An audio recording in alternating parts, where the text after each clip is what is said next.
Hello Generals, welcome to episode 10 of the Romania series. We are on day 30 of this exciting game and we're racing against time in order to capture what remains of Nigeria in order for us to construct our airports there, as we said in the previous episode, on episode 9, and to be able to cover our allies in case Argentina attacks them.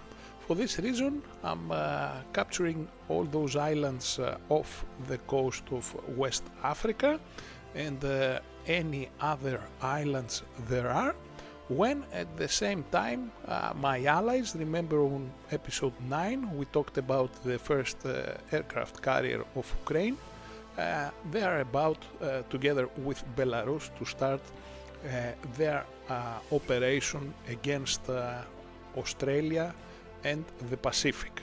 Going to South America now, things are not progressing as fast as I would want them to be.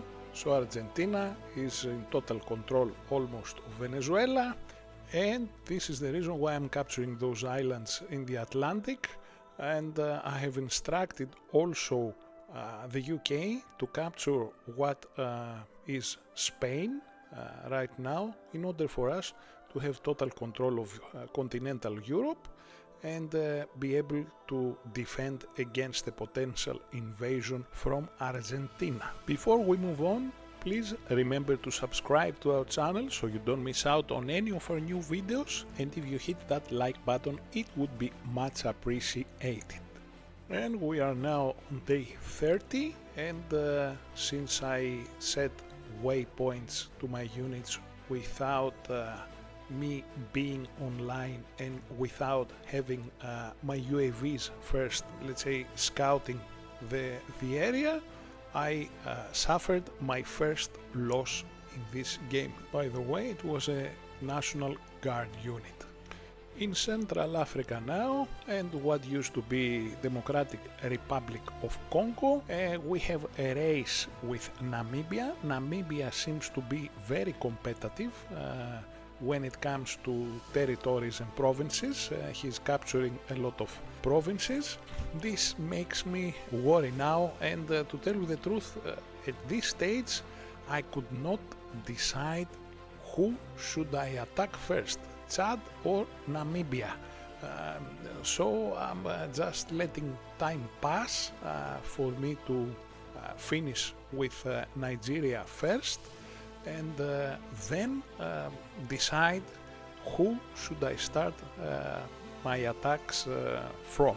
And since I'm buying time, my stockpile of warheads has come to 36 now, and I'm already producing my first ballistic missile launcher. Our cruise missiles are of level 2 since I upgrade them, and I'm planning on upgrading them up to level 3 because each missile you use it only consumes one warhead. After that level it consumes 2. And at this point of the game we have a surprise. The surprise is that Argentina applied to join our coalition, and of course I accepted him, so we are now in the same coalition with Argentina. No worries there, we focus on Africa with full force now. So now you see how that empty slot in your coalition can be used to your advantage. And with this development I made my decision, and my decision is to start from Chad. Chad has built an insane amount of defenses, and he has upgraded his SAMs, which makes my life a lot harder, and he has mechanized infantry in his cities as well, that they have very good defensive values against helicopters and planes. But I have already upgraded my UAVs to stealth, and I'm producing my ballistic missile launchers, as well as producing a couple of fighter jet wings in order for me to defend in case he uses those jets of his, that once again he has them on the ground.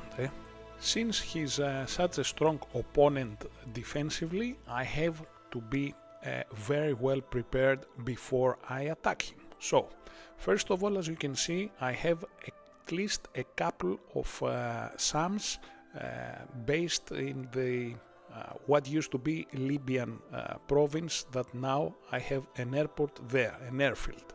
Also, I have constructed a hospital, a field hospital as well, so I make field, let's say, repairs and heal my units if they're gonna get damaged.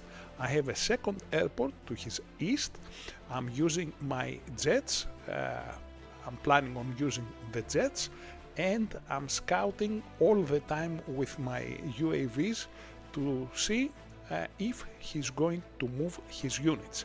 Also, I have upgraded to level 3 my cruise missiles, and I have to take into account what day of the week is. Now that might sound funny, but most of the players get together on Friday evenings and they play together, and they become more active on Friday evenings up to Sunday evenings. So I do not recall now what day of the week was, but I recall my thoughts, and my thoughts were I have to attack now because he will not be active from the pattern, let's say, of activity I've seen from him in the previous days, because my UAVs are up there for days now, even before they become stealth. And I used to fly, if you recall, my bombers above his territories to see if he's going to react. At some point he reacted, so I noted the day that he reacted, and I consider that day to be a day of activity for him. So that is strategy and intel, guys. So as things are about to get really hot in Africa, I decided to construct a third airfield around Chad, at the province I captured from Democratic Republic of Congo when I was racing with Namibia. And that was the reason, because with that province, if I construct an airfield there, it will be within the range of my gunships, so I can use my gunships as well. I will have to use everything I have available for this guy, Chad, and provided he does not use his air force. Since with this challenge I'm playing, I cannot have any artillery, so by now I would have built, let's say, stacks of multiple rocket launchers or tank destroyers to break his defenses. I'm using my cruise missiles, and I start my offensive with my heavy bombers launching those cruise missiles on him. And I'm starting from the city which has an airport, and he has grounded 6 of his jets. I'm worried my first priority is to destroy his air force. Needless to say that I have my calculator out. Those of you that have watched my videos in this channel, you know by now that I always use my calculator. And also, when you launch your cruise missiles, you have to be careful with the intervals you're gonna launch them, because the SAMs have a cycle of reloading or identifying targets every 10 minutes.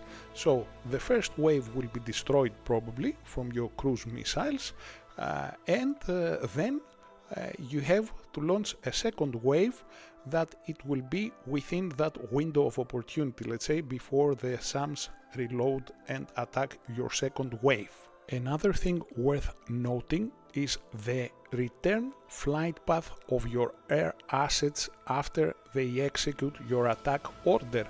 That flight path should not pass over enemy territory that you know or you suspect that the enemy has anti-air systems installed, because they're gonna be destroyed.